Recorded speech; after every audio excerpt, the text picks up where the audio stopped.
Welcome to Vegas Hockey Hub here in the sports entertainment capital of the world, Las Vegas, Nevada, here on PRConnectionsRadio.com, the voice of new media. I'm your host, Ian Rachiele.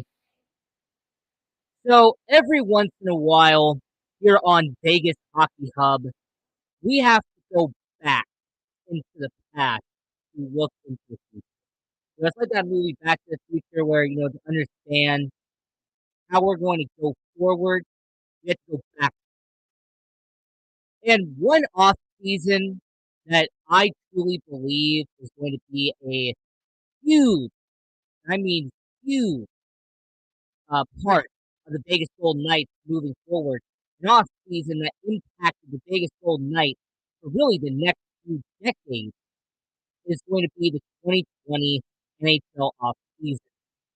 Now, the 2020 NHL off season was a weird time because not only was COVID-19 happening during that time period and put hockey into a standstill, which it did, not only did the 2020 NHL offseason happen in October instead of July like it normally was, once again, because of the whole COVID situation, but you had a weird influx of trades, a weird flux of talent being swapped back and forth. You had the Stanley Cup champion Tampa Bay Lightning, who at the time had only won their first championship, and they were going to go out. They were going to get talent. They brought in guys who were veterans. They did all that. But what the 2020 NHL offseason did was show that there was one team that was willing to go all in. There was one team that was willing to put all their chips in the middle of the table. I'm going to use a Vegas analogy here. They're going to put all your chips in the middle of the table because they were going to go all in on a Stanley Cup run. Keep in mind, this is a team that made it to the Western Conference Finals during the NHL bubble that offseason before. So, the Vegas Golden Knights, and here's what my argument is. Here's the title of the video. How the 2020 NHL offseason affected the Vegas Golden Knights for the next decade. How the Vegas Golden Knights made not one, not two, not three, but the Vegas Golden Knights made 4 moves in one offseason that made the Vegas Golden Knights who they are now, and more importantly, made the Vegas Golden Knights into the contender they're going to be for the next decade. So, the names you see on your screen were the big fish of the 2020 NHL offseason. To your left, you had Taylor Hall. Now, he was an NHL MVP. He was a huge name with the Edmonton Oilers when he was taken first overall. He got traded to New Jersey, won a NHL MVP in New Jersey, and then got dealt to Arizona during their huge push in 2020. Well, that offseason, he goes to the Buffalo Sabres on a 1-year deal. He's now playing for the Boston Bruins. The second to your left was goaltender Braden Holtby. Now, Braden Holtby was the goaltender who beat the Vegas Golden Knights in the 2018 NHL Finals. He was a guy that a lot of people thought was going to get paid a lot of money by a certain team to be their number one goalie. The Dallas Stars absolutely did. They bit on it, and then Braden Holtby spent 2.5 years with the Dallas Stars, struggled, and then went over to Vancouver, had a cup of coffee with another team. So that one didn't pan out. Now, the two to your right is a fascinating situation because one is a defenseman that I personally wanted with the Vegas Golden Knights that year, and the other one became a Vegas Golden Knight. So the first one from the right is Boston Bruins defenseman Torrey Krug. Now, he was a skill defenseman. He was a small guy, but he was someone who could show a lot of guts. He showed a lot of heart. He was a guy who wasn't afraid to drop the gloves, and he was somebody who could shoot from up high and put the puck in the back of the net. When the 2020 NHL offseason happened that year, I actually wanted Torrey Krug to go to the Vegas Golden Knights. I believed that they could give him a 4-year deal, 5-year deal worth $7 million, and he could go to the Vegas Golden Knights. Well, what ended up happening with him is that he actually ended up going to St. Louis. They paid him very handsomely to go to St. Louis, and he's actually had an interesting career ever since going there. So, you have had Torrey Krug, he went to St. Louis, Braden Holtby, he went to Dallas, and then you had Taylor Hall, the former NHL MVP, he went to Buffalo. So the last person is the guy I'm going to put on full screen right here, and that was St. Louis Blues captain and highly touted defenseman Alex Pietrangelo. Now, Alex Pietrangelo just came off a season where he put up 52 points in a shortened 70-game season with the St. Louis Blues. Keep in mind, this is also the same defenseman, Alex Pietrangelo, who was drafted top 5 overall by the St. Louis Blues. This was Alex Pietrangelo, who in a 2019 NHL postseason put up 19 points en route to them winning a Stanley Cup against the Boston Bruins. So Alex Pietrangelo had everything going right for Alex Pietrangelo. He won a Stanley Cup, he was a playoff performer, and he just put up 50 points in St. Louis. Someone was going to open the vault for Alex Pietrangelo. Someone was going to make sure that this guy who was just about to get into his early 30s was going to get paid handsomely that offseason.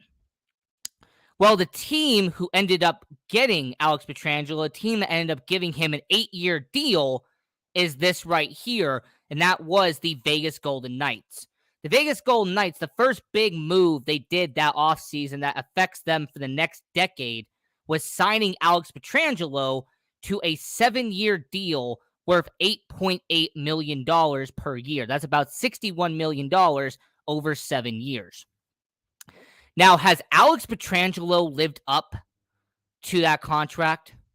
Has Alex Pietrangelo, the guy who is now an alternate captain for the Vegas Golden Knights, has he been able to produce at that same level? Now, the first year was a disappointment. The first year he was with the Vegas Golden Knights, he only put up 23 points, but the one positive he did have was a plus 20. So on the defensive end, he had a plus 20 for the Vegas Golden Knights that year, and he actually did perform in the playoffs, putting up 12 points in 19 games for the Vegas Golden Knights in that shortened 2020-2021 campaign. Year 2 is actually where he started to show some of his promise. He had 44 points in 80 games. That was pretty much averaging half a point per year. In an injury-riddled season for the Vegas Golden Knights, he was one of the rare ones who did not miss many games. In fact, he played 80 out of these scheduled 82 games. So Alex Pietrangelo really showed that he could be a valuable asset for the Vegas Golden Knights in that year 2. And in year 6 of the Vegas Golden Knights' existence, aka the third year that Alex Pietrangelo has been on this team, he started out the season by averaging a point per game in the month of October. I mean, this is a guy in Alex Pietrangelo who has shown that in year 2, averaging half a point per game, this beginning of year 6, where he averaged a point per game for the Vegas Golden Knights, I'm going to say that he very well has earned that 7-year deal, $61 million. He definitely made up for that disappointing year 1 by backing it up in year 2 and definitely backing up in year 3. So I will say the next 4 seasons for Alex Pietrangelo, he will be a cornerstone of the Vegas Golden Knights. Alex Pietrangelo, whose deal, by the way, is not going to end until 2027, he is going to be a valuable asset for the Vegas Golden Knights. He is going to be a player that they're going to rely on as time goes by. As the young defensemen like Zach Whitecloud, Caden Korzak, Braden Packle, those are going to be defensemen that are going to rely on the veteran leadership of Alex Pietrangelo. They're going to rely on the knowledge that Alex Pietrangelo is going to have in his mid-30s for the Vegas Golden Knights. So Alex Pietrangelo was really the first big deal the Vegas Golden Knights did that offseason, and he really has provided a lot for the Vegas Golden Knights.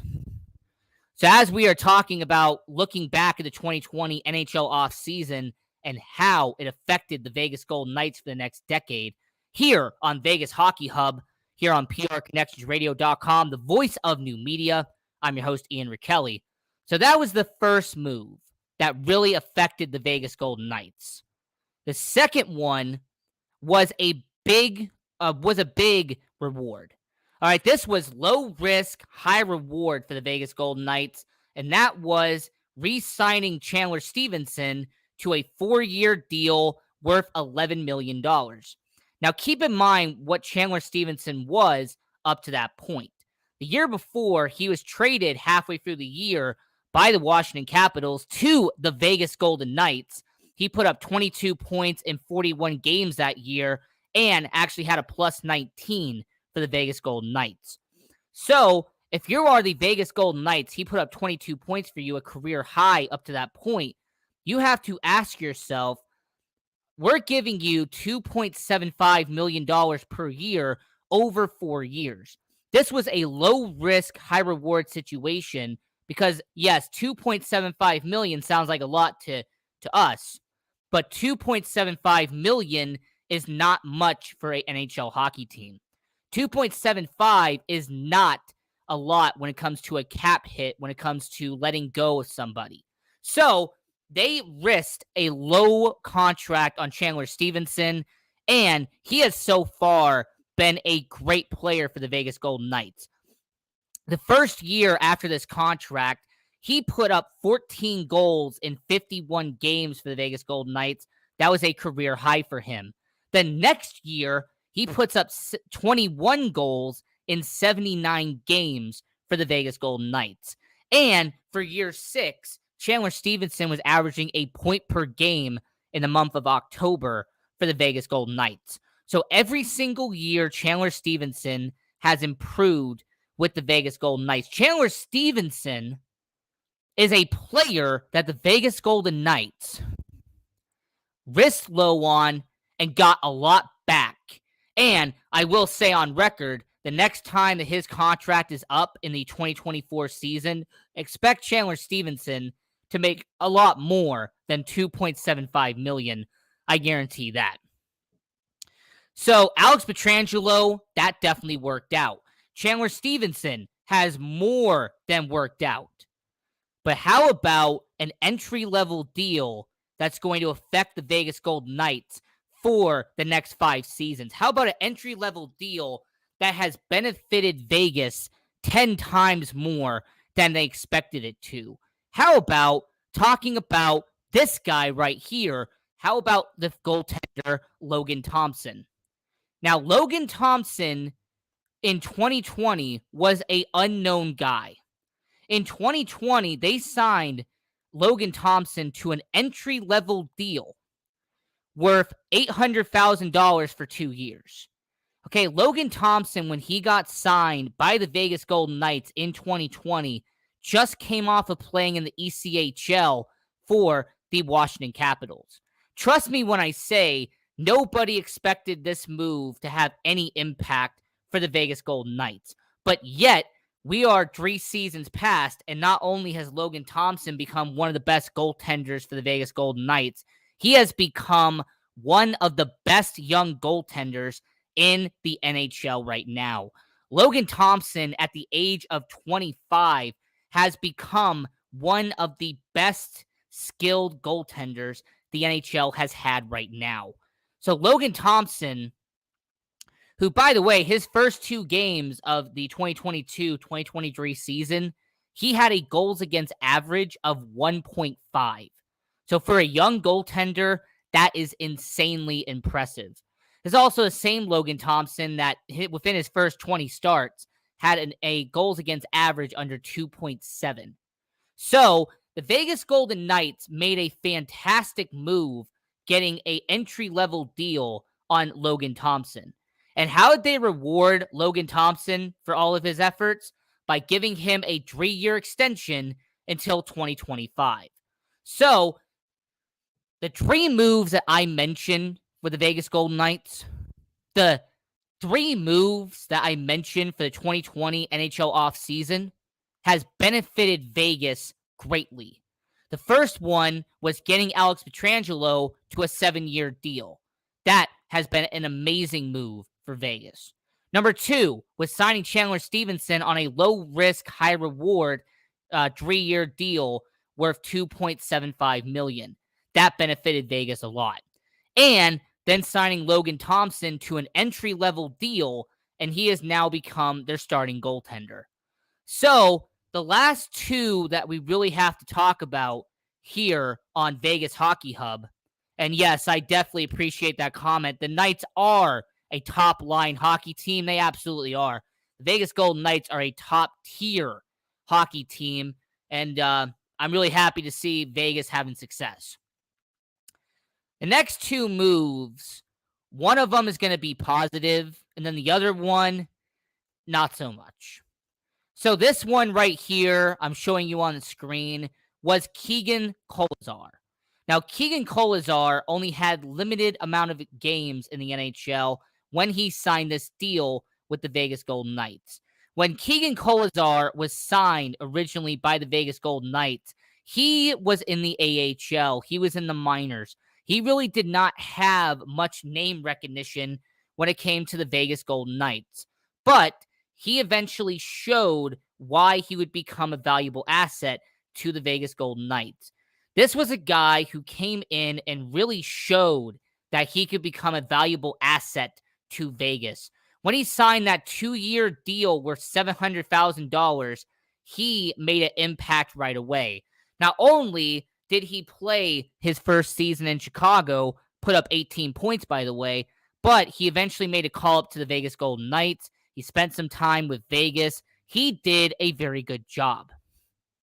So, year 2 of that contract. He plays a full year with the Vegas Golden Knights, puts up 13 points in 44 games, only has 30 penalty minutes. However, his defensive metrics are leaving a lot to be desired.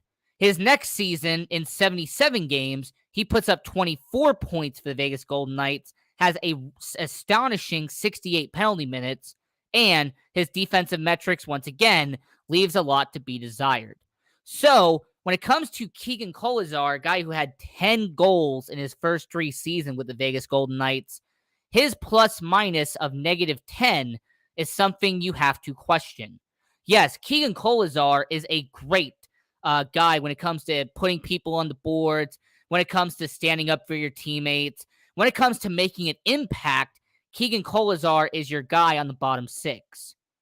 But I can understand why some people are lukewarm on Keegan Kolesar, because there are some fractions of the fan base who believe that he is just Ryan Reaves 2.0.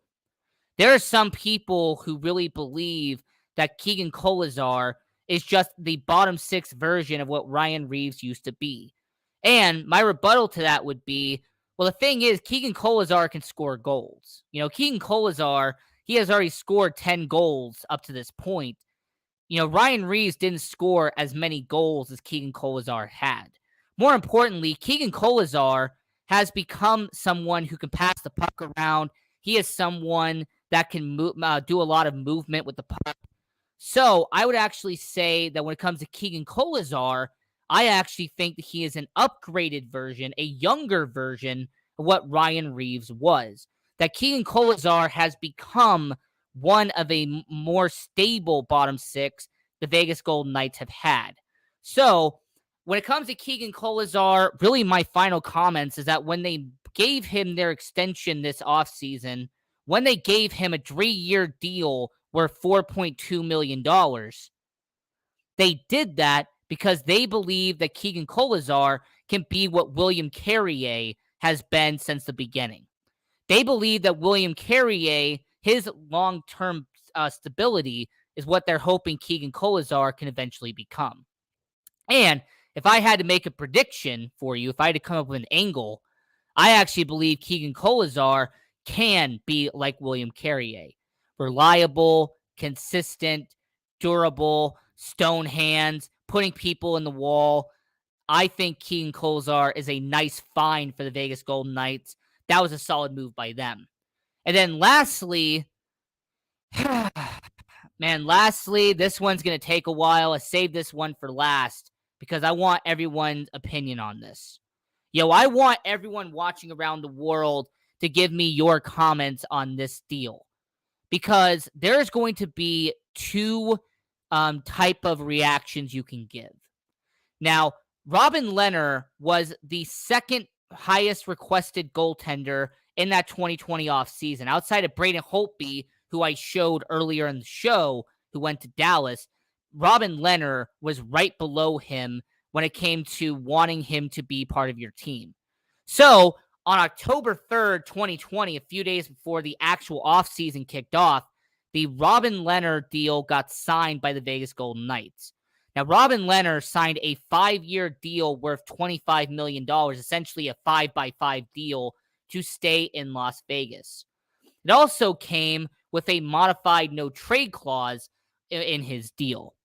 So, to give you perspective on the whole Robin Lehner situation, the Vegas Golden Knights were investing $25 million in Robin Lehner to be one of the highest paid backups in the NHL. At the time, Marc-Andre Fleury was the starting goaltender for Vegas. Marc-Andre Fleury was your face of the franchise in Las Vegas. So they were paying Robin Lehner to be what Jake Allen was in Montreal. They were paying Robin Lehner to be what Semyon Varlamov was in New York. Essentially, they were paying Robin Lehner a lot of money to be a backup to Marc-Andre Fleury. So what happened the year after this deal?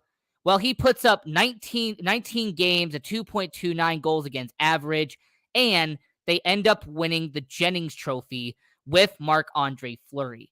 So that first year after this contract was signed was actually a fantastic move. In fact, a lot of people were praising it at the time because of the success that Marc-Andre Fleury and Robin Lehner had. The second year is when everything went haywire. That second year, when Marc-Andre Fleury was traded to Chicago, Robin Lehner was now one of the lowest paid starting goaltenders in the NHL. Funny how that works, by the way. He went from one of the highest paid backups to being one of the lowest paid starters in the NHL. And that season for Robin Lehner, he struggled. He actually struggled. He had a 2.83 goals against average. He had a 90.7 save percentage, only played 44 games because he got injured not once but twice. And Robin Lehner did not be in the playoffs that year because the Vegas Golden Knights barely missed. So Robin Lehner in year 2 of that 5-year deal struggled without Marc-Andre Fleury. So some people had it in their heads that the Vegas Golden Knights needed to move on from Marc-Andre Fleury to bring in Robin Lehner, right? Well, a few years later, Robin Lehner, people are saying, well, why don't we move on from him? We now have Logan Thompson. It's very similar to that new flavor of the month ideology, right? You know, when you have something brand new, something shiny, something with that brand new car smell, people are attracted to a brand new situation. So I have talked to people who are fans of the Vegas Golden Knights. I have had conversations with people who are diehard hockey fans, and I've come to one or two conclusions when it comes to Robin Lehner.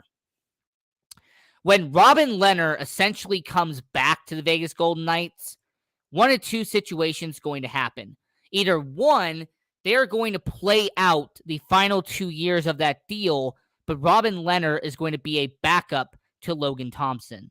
That because of how well Logan Thompson has performed for the Vegas Golden Knights, they're going to have Robin Lehner once again be one of the highest paid backups in the NHL. They're going to have him play, 25, 30 games a year, but Logan Thompson, the future in net for the Vegas Golden Knights, who, by the way, we talked about in a recent episode. Go back and watch that, where I talked about how the future is bright in net for the Vegas Golden Knights. But I'm just pointing out that's the first scenario, that Robin Lehner stays in Vegas, but he ends up being the backup to Logan Thompson. The second possibility is that the Vegas Golden Knights buy out Robin Lehner and they pay him for the next 4 or 5 years to not play for the Vegas Golden Knights. There's been that possibility that the conversation they were having about Marc-Andre Fleury in the 2020 NHL offseason could end up happening to Robin Lehner in the future down the line. So I want to ask everyone watching around the world, which option do you see the Vegas Golden Knights doing with Robin Lehner?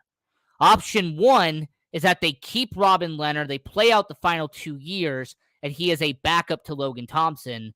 Or option two, they buy out Robin Lehner and they will pay him X amount of money for the next 4 or 5 years, and he'll sign a veteran minimum deal to play someplace else. Very similar to what the New Jersey Devils did with Corey Schneider, for example. So I just want to know from everyone watching around the world what your reaction would be to Robin Lehner, because I've actually been talking about it with several people, and that's really the only two options that they have at this point. Either make him a backup or buy him out and have him be a backup goaltender someplace else in the NHL. So going back to what the beginning of the show was, we have about 5 minutes left here.